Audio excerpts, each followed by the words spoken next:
Hello and welcome to Pop Screen, part of the Geek Show podcast network. We are the Geek Show's podcast that covers films starring, about, or by pop stars.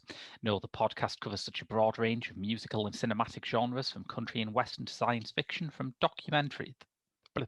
country and western to science fiction, to musical genres. How long have I been saying this for?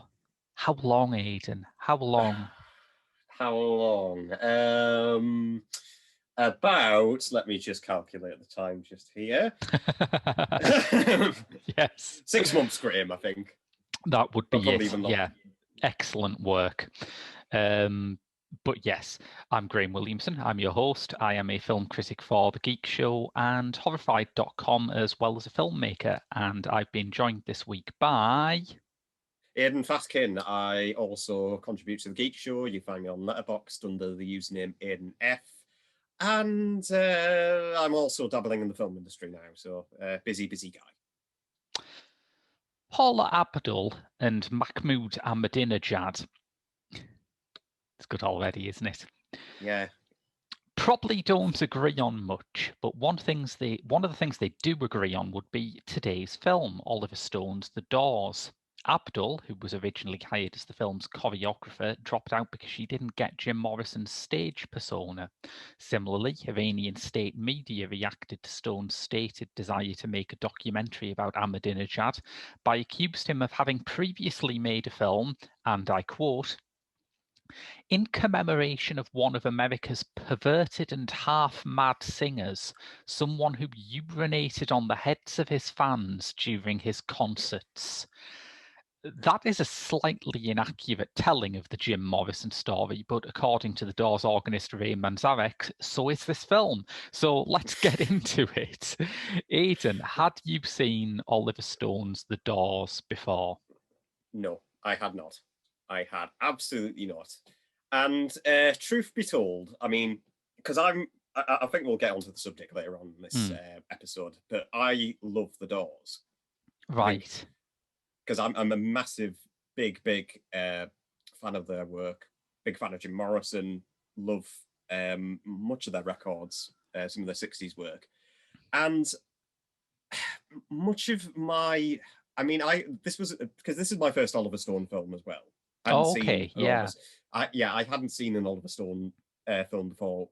You know, obviously Graham mentioned that you would like to do an episode on this band anyway. And that's largely because I've always felt he was a bit mad. Yes. Especially when the historical inaccuracies are considered, because it's not just the Doors that he's famous for doing this. He's done this with JFK. He's done this with numerous other projects that I'm sure we'll get into. There's Alexander, for God's sake. Alexander, which, God help me, I remember thinking had some good stuff in, but Colin Farrell's Bee Gees wig is not among that list. It's just like, I mean, he's just not a director who I take seriously at all. And I think that's a good start in a lot of ways, because I think when I was a teenager, I don't want to say I took Stone that seriously, but I admired him as someone who was taking like big Hollywood budgets, and they were big. I mean, I think when he made this, the biggest budget ever given out to a Hollywood film was something like 60 million for Total Recall, and this cost about 32 million. So he's in the big leagues here. And he was someone who was taking them and was making films that were critical of power structures and of America's involvement in foreign war at a time when, you know, the Hollywood mainstream was just not that interesting. I mean, people remember the late 80s and early 90s now for what was bubbling under. It was like, oh, but you had Steven Soderbergh winning the Palme d'Or, you had Spike Lee and Quentin Tarantino, and the Coen brothers starting to come. But you could be like reasonably into films back then and not be aware of this. Yeah. The Hollywood I mean, mainstream was just not interesting to me at that point. I know. And for Stone as a director, I mean, he was one of these people who, yes, okay, he could be very problematic, but he took a lot of risks. I mean, I did try and watch one of his Vietnam War films, and it's the lesser known one. Is it Heaven and Earth? Heaven and Earth, yeah. Yeah, with Tommy Lee Jones, which is very telling because obviously the only big name star in it that I can think of is Tommy Lee Jones. And then the rest, he focuses on Vietnam side of it. Yeah. And of course, Oliver Stone he was a soldier during Vietnam. I think he was like 21 at the time when he got drafted over or something like that. So, and Pray Tell, I mean, I do find that interesting. It's cool to see a director do that.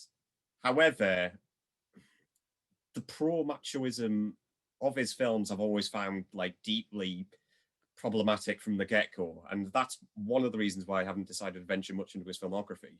Yeah, and I think that's a huge part of what led him astray in his later career, because I was reading like an IndieWire post about him recently that said, oh, his politics are very difficult to pin down, and you can't necessarily say what side he's going to take on an issue. And it's like, I think his politics are difficult to pin down until you realise that he is going to side with the biggest macho dickhead in the room. And it doesn't matter whether that's like a leftist macho dickhead like Castro or the right-wing macho dickhead like Putin. He just likes strong men. That's his thing, I think, as he grows older.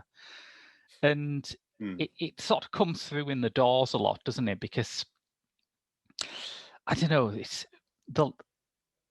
this won't be the last episode that you were on when this goes out, but the last episode we recorded was Amy. It was, yeah. I could not stop thinking about how different that film is. Obviously, about another, famous recording artist died at 27. But if Amy was directed by Oliver Stone, first of all, it would be called Adam because he's never going to make a film about a woman. But secondly,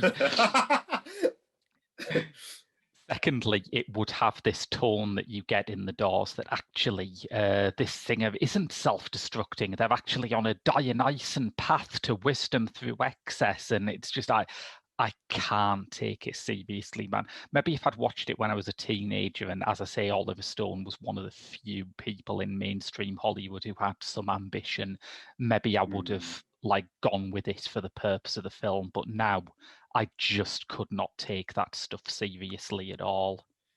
I know. I mean, because as Pray Tell, as a fan of The Doors, I mean, I'll come out and say this now. I mean, Jim Morrison, the way, and this is partly one of the reasons why I guess Ray Manzarek, Robbie Krieger, who was the guitarist for The Doors, and John Densmore took against it, because they often said after they'd seen the finished cut of The Doors, or like the theatrical cut, I don't know, the way Val Kilmer portrays Jim Morrison is half the time like a stark raving lunatic. Yeah. And through multiple friends of who knew Jim Morrison at the time said that was not the Jim that I knew. He was actually a lot more sensitive than that. He was a lot more funnier than that. And I couldn't find an ounce of humour within this film. Oh, God, no. No, and that's all Stone, because he is not a humorist by any stretch of the imagination. It's just like, it takes itself far too seriously half the time. And I just found that deeply worrying from the start. Because obviously it opens up, obviously, with a very major event in Jim Morrison's life where, and I think he cites this multiple times in like say his poetry or like interviews, that as a kid he witnessed in the desert, in the American desert, a car accident involving Native Americans. And that was a very significant story beat in his life, about how, it was just deeply effective. Like, it was something like the souls of like the Native Americans like transplanted into him or something like that. And for Oliver Stone to go dancing around the desert going, oh, pray tell, how can we make this into like a very self-serious, self-gratifying event, is by just like following him around and then just like ditching that in favor of like going on and on about half-whispered, poetry that's taken out of context for Jim Morrison. Like half the time, like half of his lines is like poetry that, obviously he wouldn't have recorded at the time. It would have been like way too young to have said that line in that particular context. So it's just like, you know what, this is kind of deeply frustrating in a way. I'm glad you mentioned that was a real incident, because before I saw this film, I, like you, saw this for the first time when we recorded this episode. But before I saw this film, I remember there was an interview with Michael Stipe, I think back in Uncut magazine once, where someone mentioned that scene, and Stipe's immediate response was, "Oh, so is that true, or is it an Oliver Stoneism?" And it always stuck in my head, because this is exactly how you should watch Oliver Stone movies. Love them, hate them. You should always be sat there thinking, is this true, or is this an Oliver Stoneism? And trust me, there's plenty of Oliver Stoneisms that I'll point out. Let's go on. Because I did watch, there's this very good YouTube video that, and I normally I'm not bothered by historical inaccuracies. I'm just not. If it's like, say, like, we mentioned Amy before, but that's by account like a very accurate telling. And you can tell that because Asif Kapadia is like cross-referenced it with so many different people. With Oliver Stone, he's a different kind of filmmaker. He always, like, a lot of it revolves around conspiracy theories, if you want to take it that point. He did that film about, what was it, with Nick Cage and 9/11? That wasn't one of his conspiracy ones, which is weird. I think when Oliver Stone said, "I am making a film about the World Trade Center," everyone just groaned deeply, and I think it inhibited him, because that is not as bananas as something like JFK, where it turns out that who said it? Who said it? I'm having loads of quotes, because I'm remembering back to Oliver Stone's heyday, which was a very, very long time ago. But there was a comedian, I think it was probably like Sam Kinison or Dennis Leary or someone like that, who says, a lot of people have theories about JFK. Some people think the mob killed him. Some people think the Cubans killed him. Some people think the CIA killed him. But only Oliver Stone thinks they all got together, like one of those comic books where Brainiac and Lex Luthor and the Joker all get together and decide to kill Batman once and for all. And that's basically JFK. Also, the other group that wasn't mentioned in that routine was the gays, who were really like the main movers and shakers behind the JFK assassination in Stone's version.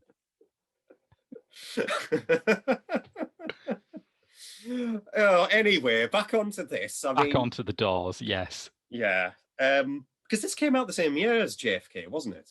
It did, yeah. It's kind of interesting because it's sandwiched in between JFK on one side and Born on the 4th of July, which is the second in his Vietnam trilogy.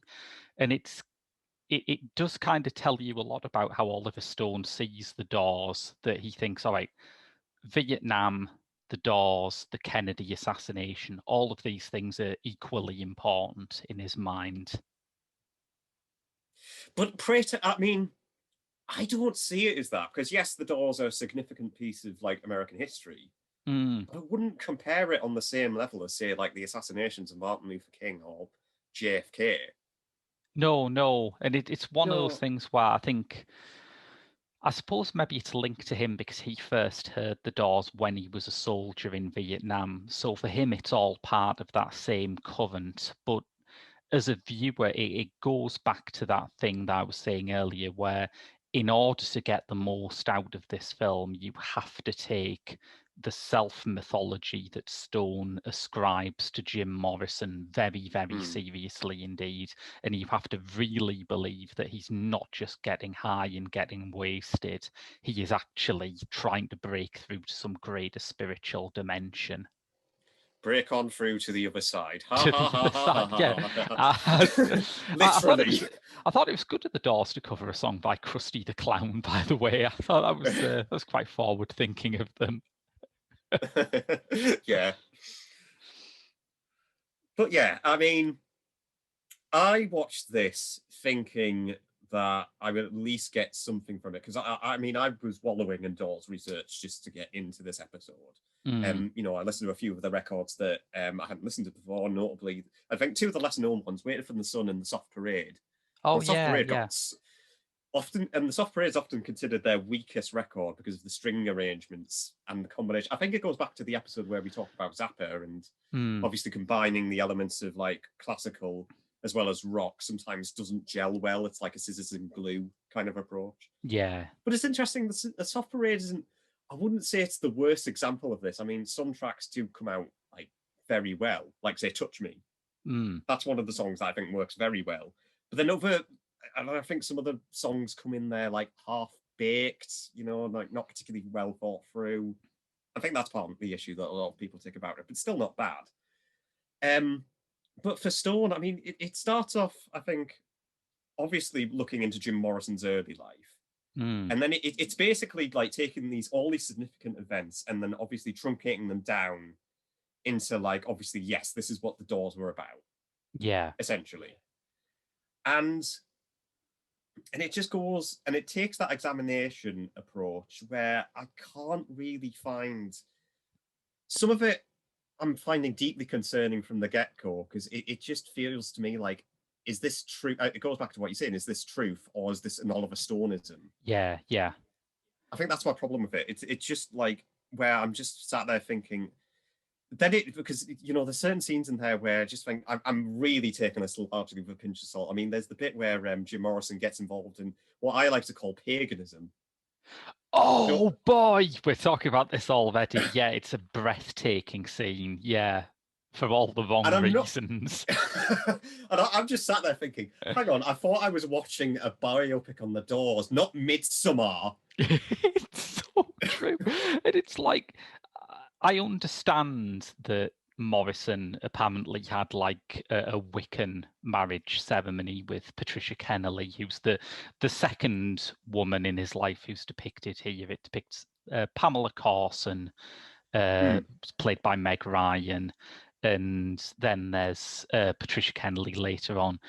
And I thought, obviously, it's kind of dicey to show something like this. It could go wrong in a lot of ways, but Stone actually brings in the operatic aria from the Omen soundtrack over the sex scene. And I just thought, this is breathtaking. Early 90s Hollywood has a lot of competition for the title worst sex scene in a Hollywood movie. And I admire that this is going for it. The Verhoeven Cup, you could call it.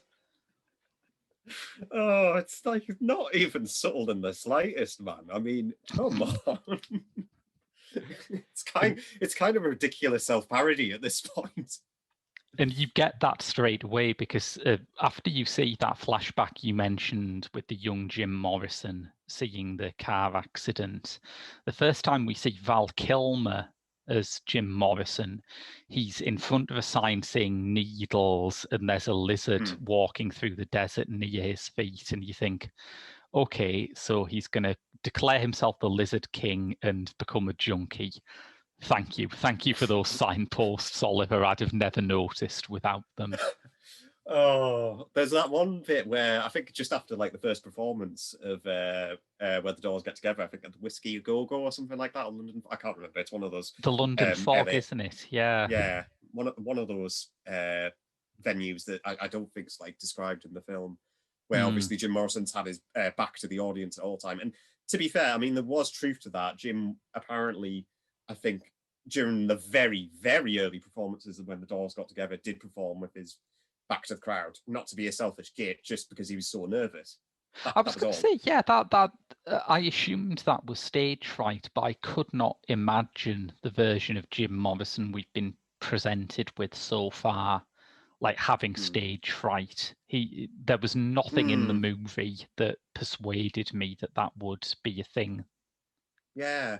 And then after that scene, he jumps on the car and then immediately shouts, "I am the Lizard King." And this goes back to like my poetry, obviously the poetry taken out of context, because it just feels like Oliver Stone like cut out various quotes from Jim Morrison's poems, poetry books, put them all in a blender, mixed it all up, and then just started putting it randomly in the film. because he wouldn't say he's the Lizard King at this early on in the stage. That didn't come through in like, I would have said like the Waiting for the Sun era, which is like the third album. This is right at the beginning of his career. So it's just like, what the I think Stone sees absolutely no differentiation between Jim Morrison's art and life, which is why, as you say, you have him, quoting things that he won't write for another 3 or 4 years just in casual conversation. And it's why ultimately Kilmer, I don't think this is a bad performance. I think it's exactly what Stone wanted, but that's kind of the problem. I think Kilmer always acts like he's on stage. Yeah, because he always like wanders onto stage, and I think part of it was because it's a very character acting, basically. Because I think Kilmer was basically in Jim Morrison's. I mean, I looked at the IMDb trivia. After the shooting had wrapped, he had to get a psychiatrist just to get Jim out of his head, which is just like very, very telling because he embodies it. I wouldn't say well. I mean, he is. I mean, you can tell he's like going for the full throttle, Jim Morrison, where he's like obviously high off LSD, always on the drink, being a total dickhead to the girls around him. Yes. And that's it. It's that mode constantly. And yes, the real Jim Morrison was like that some of the time. Not every. I'm not going to describe him as like a saint or anything because sometimes he wasn't. He was a hellraiser. But like I said, the Jim Morrison that is often described by his friends or through Ray Manzarek or through any of the band members is totally absent. The funny, sensitive side is completely gone. Yeah, let's talk about Manzarek because he was the most vocal in Decrying Stone's film. And I remember, I think I saw him on the Adam and Joe show once when they had that Channel 4 show. I think they did a Vinyl Justice segment with Ray Manzarek, and he said something like, Oliver Stone took my friend and he made him into Val Kilmer with like such venom in his voice. And I thought, fair play, but they made you into Kyle MacLachlan. So, they're offering an olive branch here. I know. It's strange because obviously Jim Morrison gets basically the whole attention in this film. Yeah. I mean, the other band members, Kyle MacLachlan kind of does, but he's more like second fiddle in a way. He sticks out a bit because he's Kyle MacLachlan, but I'm not sure he's given much to do.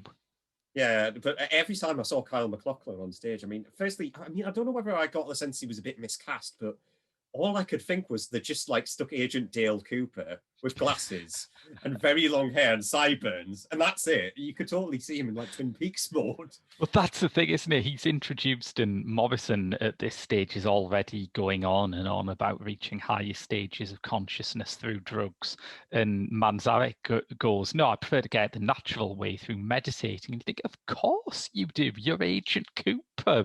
I genuinely wonder if Oliver Stone had just seen that episode of Twin Peaks where he works out what suspect to interview by throwing rocks at bottles and just thought, that's it. That's Ray Manzarek. That's our guy. Oh, I need to start watching more Twin Peaks. I've only seen like the first couple of episodes. Yeah. Definitely press on with it. It's true what everyone says that season 2 is rough, but season 3 is a miracle. Yeah, but back on to this. I mean, obviously you have Kyle MacLachlan. You had, I think, is it Kevin Dillon as John Densmore? Yeah. And I've forgotten who played Robbie Krieger. I think it's Francis Whaley. Frank Whaley, yeah. Frank Whaley, yeah. And they barely get a lot of time on this.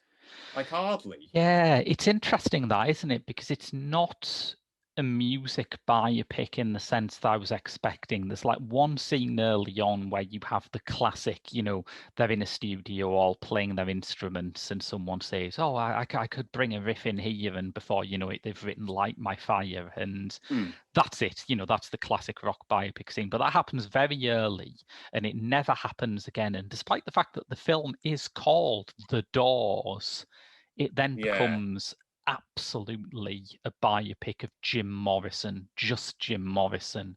It's like, I'm not a fan of The Doors, so I was not sure about the chronology. And there were scenes later on where I assumed he must have just like sacked the band or gone solo or something, or got a new band. But I looked it up, and no, it was the same backing band. It's just that Stone can't be bothered to focus on any of them. Yeah, it feels like Jim Morrison and the Doors, doesn't it? Yeah, definitely. Yeah. It's like that scene in Bohemian Rhapsody where you just assume Freddie Mercury ditches the Queen at that time to go solo. Well, he actually does for a bit like in that. Bohemian Rhapsody. If we're thinking of the same scene, there definitely is a bit where he goes solo.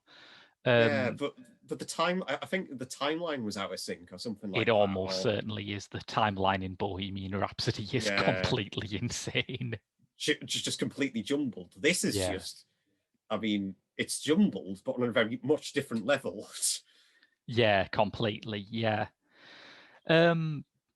I want to talk about some of the supporting roles in this, because aside from Kilmer and, as we say, the other actors playing the Doors, it is really strange to me that Meg Ryan did this at this time, because this is in the middle of her America's Sweetheart, When Harry Met Sally, Sleepless in Seattle kind of rom-com purple patch.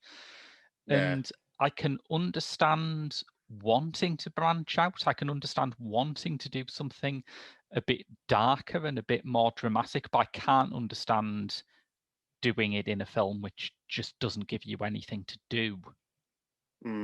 No, I completely agree. I mean, to be honest, it took me a while to realize it was Meg Ryan there. Yeah. And to be fair on her, I think she does try her best, because you can really tell she's acting her heart out. But then when you've got scenes where like the dinner sequence, that I think it's the Thanksgiving sequence where Jim Morrison. Oh man, yeah, where Jim Morrison destroys her duck, a duck or something like that. No, I'm not joking. This was in the film, and no, that isn't accurate in the slightest. That never happened. That's another tally mark Oliver Stoneism. That sequence where he's just like, "You cooked my duck, you destroyed my duck, Jim," and then obviously where she threatens to kill him. At the end with a knife to his throat, and it's just like, what? I'm just complex that you fitted that in. Really, why did you? Okay, we're just going to move on now. Whatever. Okay. Yeah, that is a really weird scene, and I was trying to work out why it happened, because, as you said, absolutely everyone is adamant that nothing like that ever happened. And I wonder if it's because Pamela Corson's family, Corson herself died shortly after Morrison did, but Pamela Corson's family held the rights to Morrison's poetry at that time. So if you wanted to quote the poetry, if you wanted to quote it every other fucking line, like Oliver Stone apparently does here, you had to make very nice to Pamela Corson's family. And one of the things that is often brought up against Corson is that some people who were close to Morrison believe, however credibly, I have no idea, but they believe she bought the drugs that killed him. And I wondered whether, like, having Morrison put the knife into her hand and say, "Go on, kill me now," is like Stone's way of trying to get that in the film without putting it in the film. Yeah, but that doesn't make a lick of sense to me at all, because why would you have it that early on in a scene that never happened?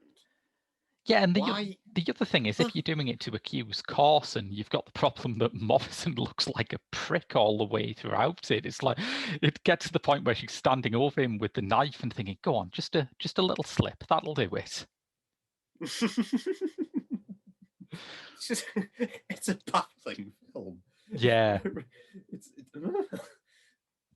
Because there's like there's a few cameos around the edges that were really fascinating to me, mostly in a negative way, I would like to say. But the bit with, because like I say, not a Doors fan, cannot critique a lot of this on accuracy because I just don't know. But by the time he gets to Andy Warhol's factory, I'm just cracking my knuckles. I'm thinking, oh, fucking hell, yes, here we go. And it is that is another like segment where it's just like, why are you giving this so much focus? Because it takes up like 8 minutes of the runtime. It's just like, you met Andy Warhol. Wait, why are we going into this? Why is the Velvet Underground playing? Why is he meeting Nico? Yes. Look, don't get me wrong. I mean, I love the Velvet Underground, but the thing is like, why is this shoehorned in for the sake of it? If you wanted to like explore Jim Morrison the myth, you wouldn't do this in this arbitrary way. I think the only like motivation I can ascribe to it is to go back to Stone's kind of choked back but still definitely there homophobia, in that he wants to depict Morrison as the sort of natural, powerful man who is like transgressing everything, and he needs him to therefore transgress the other major transgressors in LA at that time, who were the factory scene and the Velvet Underground, because they represent a very queer kind of transgression to Morrison's very heterosexual kind of transgression. But it is absolutely true that Crispin Glover, who I just think is a darling, I mean, he's one of America's great naturally occurring phenomena to me. But he is playing Andy Warhol as this sort of besotted schoolgirl who's like all but kneeling down and unzipping Jim Morrison's pants to give him a blowjob. And it keeps cutting back during this scene to Val Kilmer just looking at him with this sort of look on his face that says, yeah, I see through you. And I don't think he did. I mean, my attitude towards Andy Warhol is that he was a kind of charlatan, but he was a fascinating and an original charlatan. And I do not approve of throwing him in there and just saying, can you believe this shyster? Comparing that to Jim Morrison. I mean, I imagine if Morrison was anything like Stone depicts him here when he went to the factory, his thoughts would have been less, I see through you, you art world phony, and more, my best mate. It doesn't help that in this sequence, I like to think the cameraman was also on LSD. Because constantly the camera just swirls around the room like this. It's just like, I will say something in its favor here, which is that The Doors is less of a stylistic mess than a lot of early 90s Oliver Stone was. Like when I got into this, I had a fear that it was going to be something like Natural Born Killers or U-Turn. Oh God, yeah. And like I said, this is my first Oliver Stone movie, but I remember how, I want to say stylish Natural Born Killers was, because that was a film that also got a lot of controversy when it came out. Yeah, absolutely. It wasn't available on VHS in this country for a very long time.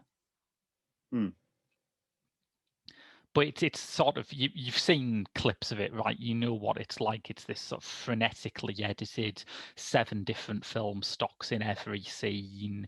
There's something like about 100 needle drops in it, and most of them are just seconds long.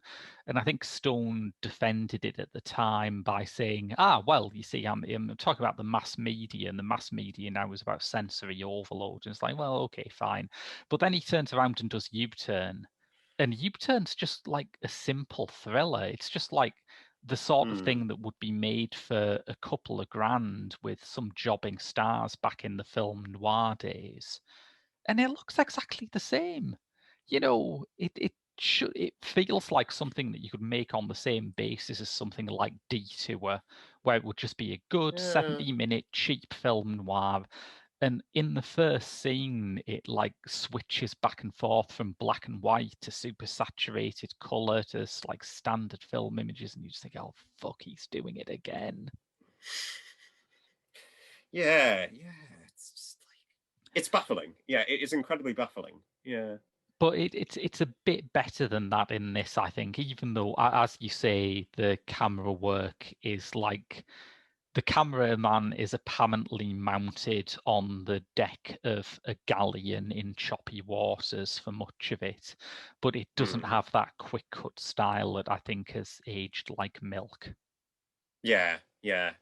Because at least with some of this, you can still see that it's well made and well accomplished. Yeah, yeah. And like I say, Yeah. it was a big budget film, and the concert scenes are pretty spectacular. There are huge crowds of Hmm. extras. You know, it's staged exactly like a big stadium concert would be. Yeah. It absolutely has that going for it.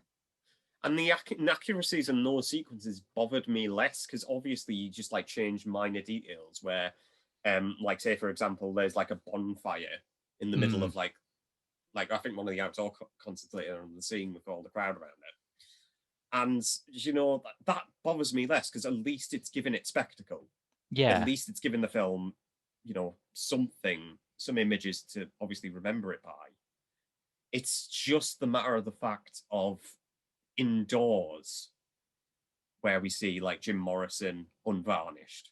yeah. That's really problematic, and the liberties with that and the liberties with the material. That's the problem, I think. Yeah, completely. And it's like you said earlier, you know, I too am not normally someone who nitpicks inaccuracies in film, and I think there is something absolutely valid about looking at a life like Jim Morrison's and saying, all right, we'll do the let's print the legend version. I think as a Hmm. motivation, I'm happy with it. It's fine. My problem is that even I am sat there thinking, I don't know much about the real Jim Morrison, but he can't have been this dull. He can't have been this one note. He can't have been like this all of the frigging time, you know? Hmm. Yeah. It's. I think it's not true at all. It's complete bullshit, basically. And in I Stone's think. movie, basically the lead character, rather than being Morrison, is the image of Jim Morrison. It's why when it gets into the last act of the film and he's on the downward spiral, you know, you get a few scenes where everyone is saying, oh, you know, you shouldn't be into heroin. Heroin's bad news. But the thing that gets brought up most often is that he's got fat. It's like that is Jim Morrison's unforgivable sin in the view of this movie. It's not that, you know, he drank too much or he took too many drugs. It's that he did it and porked out a bit. And then at the end, I mean, spoiler warning for a story which everyone knows the end of, but there is that ridiculous like beatific shot of the camera drifting into his bathroom and he's just lying there calmly dead in the bath, and it's like Hmm. this lighting is, I think it's meant to be a sunset, but I did briefly worry that a nuclear war had broken out outside the window and everything was on fire. And it is like the film is saying, but don't worry, when he died he was hot again. God, I would hate to imagine, judging from obviously Jim Morrison getting fat, I would hate to see Oliver Stone's biopic on Elvis. Yeah.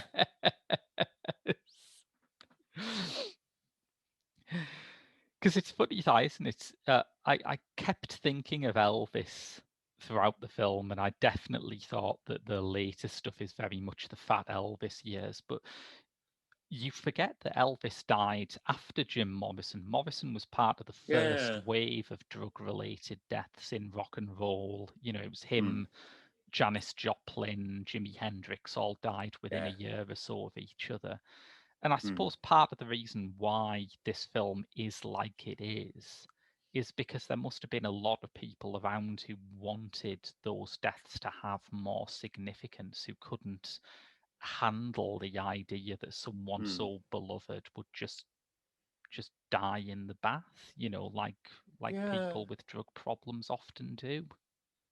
Yeah, because obviously, I mean, and we do discuss this in the Amy Winehouse episode as well Mm, mm. about the idea of The 27 Club and well, everything. well, Yeah. yeah, well, not just 27 Club. I mean, rockstar deaths in general, because obviously they hammer their some of them, not all of them. I mean, obviously, someone like a big hero of mine, Joe Strummer, he Mm, hated drugs. Frank yeah. Zappa, look at Frank Zappa, he would advocate against it Yeah. constant, not advocate against it, like go against it all the time and refuse to have drugs as part of the his band, Mm, you know. But obviously, the people who fall prey to drugs or alcohol or anything like that, it's like taking a massive toll on their body as yeah. well. So you wonder why they end up dying so young. It's funny, isn't it, when you look at the rock star deaths that spark conspiracies, and there is often an element of sort of wanting there to be a different ending. Obviously, everyone always wants there to be a different ending when someone dies young.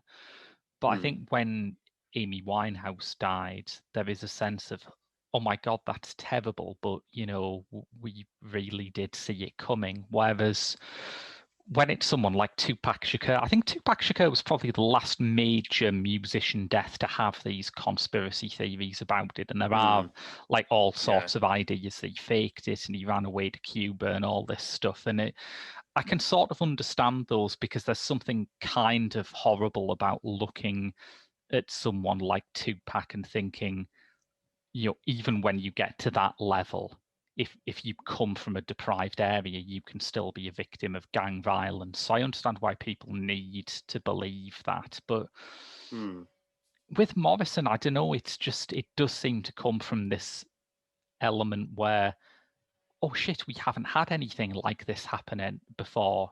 Can rock stars die young? Is that a thing that happens? Yeah, I mean, I don't. With Morrison's death, I didn't get an overwhelming sense of sadness. Not like Amy, not in the same way as Amy Winehouse. This one, it just feels, oh crap, rock stars died. It's the same way how I feel. Yeah. Oh well, but let's face it, we saw it coming. Yeah, and I think that's because Stone never decides how he wants you to feel about the drugs and the drink. It's like he recognizes towards the end that there is obviously an element of tragedy to this because he dies, but he spent the whole rest of the film saying that, drinking and taking drugs is part of Jim Morrison's mystic journey. And you think, okay, why should I be sad when this happens then? He did exactly what he wanted. I don't. And I think it bothers me more that he portrays Jim the way he does as well. And it goes back to, because that, like I said, that's not Jim Morrison. That's a caricature.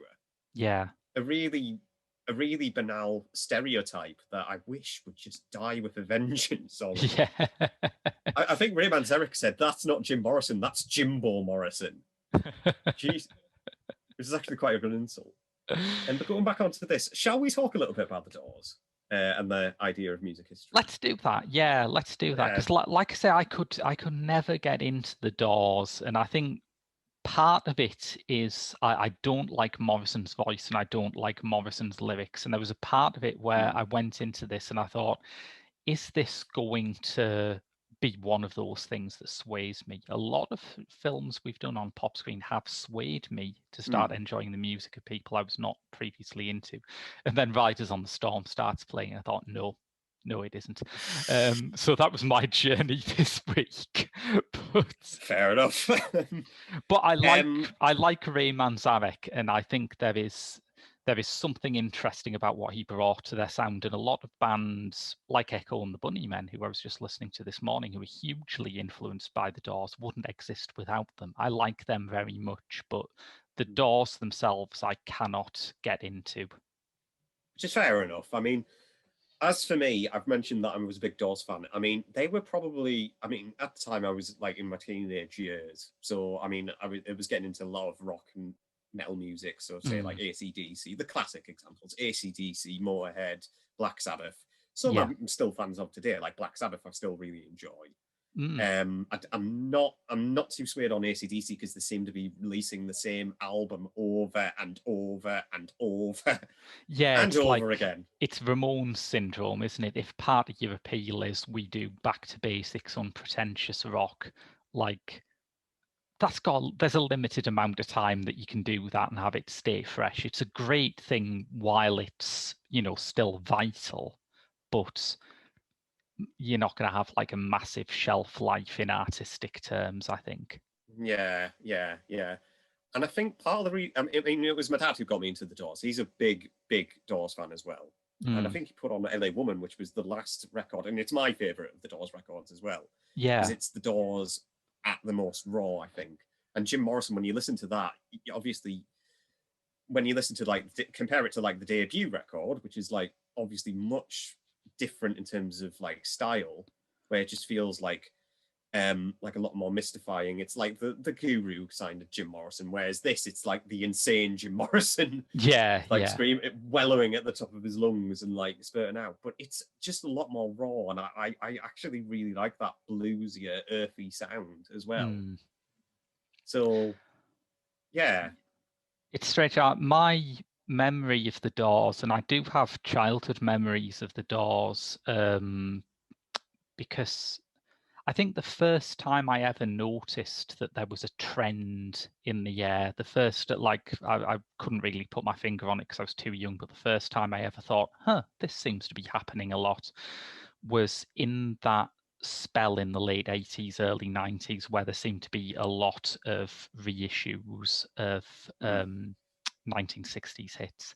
And ironically, considering that there is a bit in this film where Jim Morrison is furious that Light My Fire gets licensed for a TV advert, a lot of them were being re-released because there was a TV advert featuring them. There was the famous Levi's commercial with Heard It Through the Grapevine by Marvin Gaye on the soundtrack. And of course, before Spotify, before you could just sort of look something up and play it however many times you wanted, that involved a record company deciding to actively press up new copies of a single and put it out as though it was a new record.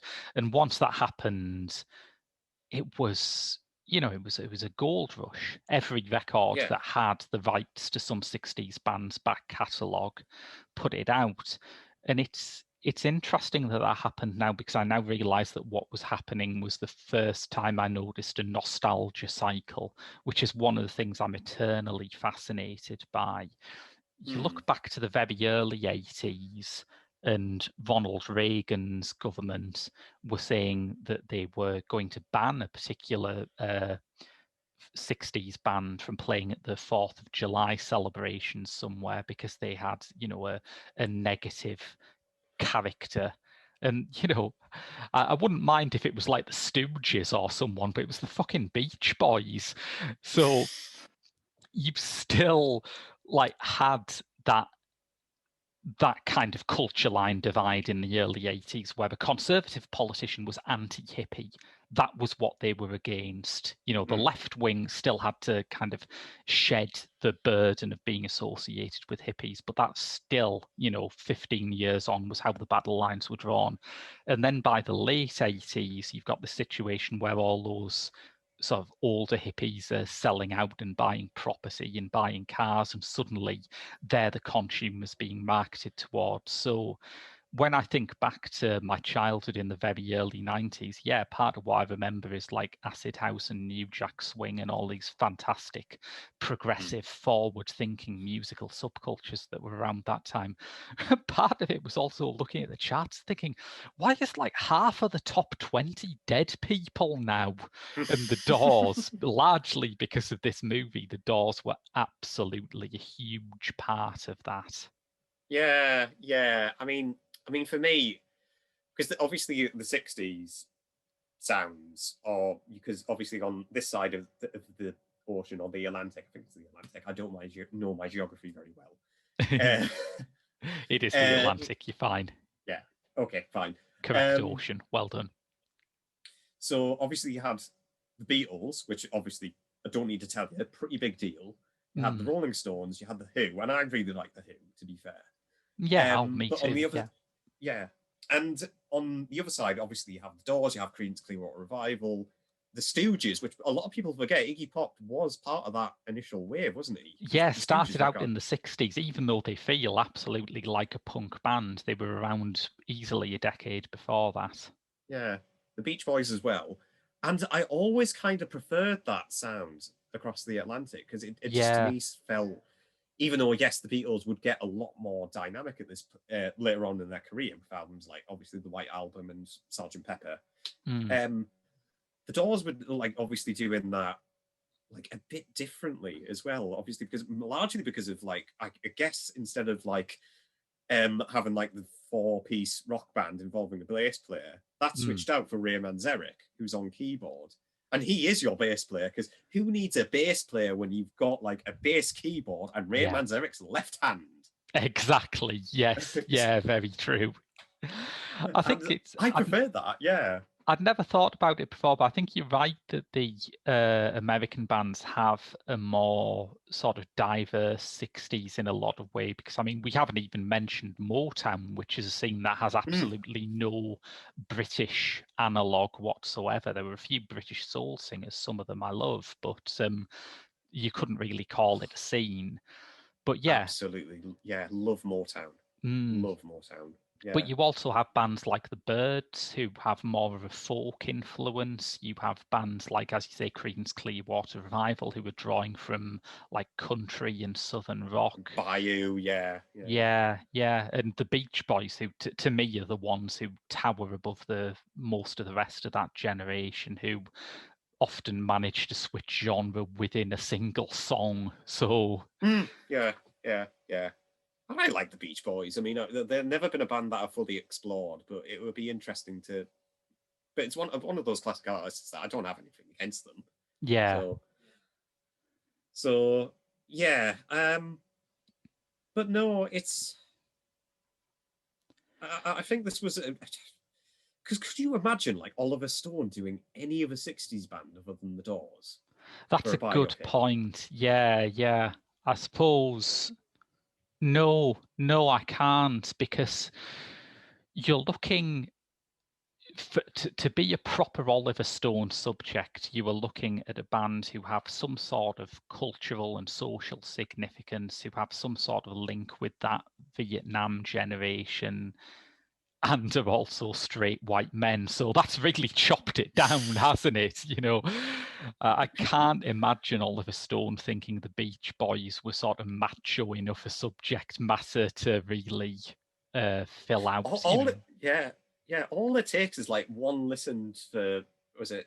I've forgotten the name of the song. Or like, wouldn't it be nice? Where Yeah, it's just yeah.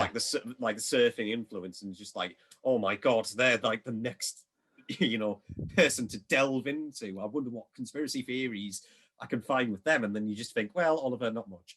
The answer, So the irony is the Beach Boys have a darker story behind them than any other 60s band, but I just don't, I can't see Oliver Stone getting past that sort of stripy shirts and surfboard stuff that you have to go through no, to get to it. yeah. So like we said, this film is, like I said, completely baffling, very strange, very strange film indeed. What Half are the the time, yeah. what are the puzzlers about it to me is, like I say, it comes as part of that first wave of 60s nostalgia.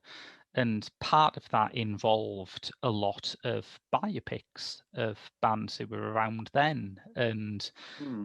of course, you have the Beatles, you have Backbeat a couple of years later about their pre-fame years. Hmm. In the 80s, when it's you have slightly older artists, you have a biopic of Jerry Lee Lewis, Great Balls of Fire. But You had slightly before Ray with Jamie Foxx as well. yeah, Slightly yeah. early, Stuff like yeah. On Ray yeah. Charles, obviously. And it seems strange that a lot of the bands from that era that I genuinely love do not seem to get that treatment. I'm wondering if they just have rights holders that hang on. But the Beach Boys didn't get a proper movie biopic until a few years back with Love and Mercy. There still isn't, despite Phyllis Nagy, Carroll's screenwriter, trying her best with this, there still is not a Dusty Springfield biopic, which is insane to me, because that's a great story and it's a great body of music. And Yeah. so I'm sort of looking back at it and I'm thinking, why the Doors? Why not? Why was it them and not, as you say, Creedence or the Rolling Stones or the Temptations or someone, anyone like that? Why the Doors? And I do not think this film has really got me much closer to figuring it out. No. It's one of those films that honestly just I didn't think was necessary. I mean, it was, especially when all the, I'm just going to say this right now, all the mumbo jumbo that surrounds it.